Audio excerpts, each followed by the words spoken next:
She's got lots of I stories. got lots of stories, yeah. Well, she's here to keep Andrew honest. That's really what we need. So living in a drug house and a party house, that's where it was at. And Mhm.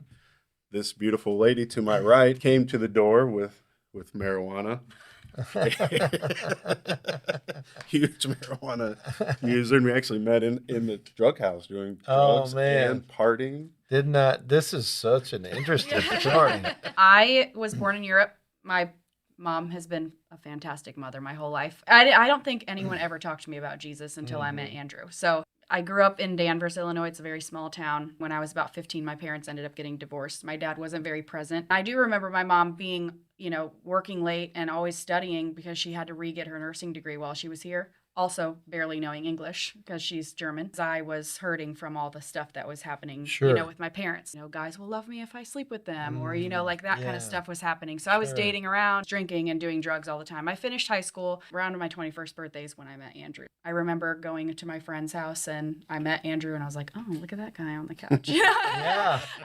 What's not to like? That's kind of where our story together kind of collides. Very similar, like identity things going on. There was bar fights. Yeah, wow. That we would get into. And different things. So it was crazy. Ended up coming upstairs and just wrecking the apartment. I was not home during this time. And she had enough. So she was going to leave. And in that drunken stupor, again, I'm raised in the church. I had adults poured into me as a young man. Yeah. Here she is. She's getting ready to leave. So I told her, said, don't leave. We are going to serve Jesus. And I'm done. What? At this point, I think he's insane. At this point, I'm like, this something. He's still drinking. Yes. You're in a drunken stupor or whatever at this point, or this hungover kind of the next day. I'm not sober. Gotcha. And what we ended up doing was going to, there's a corner store church where during my time of being homeless and had been there, been served, there, ministered to there. Wow.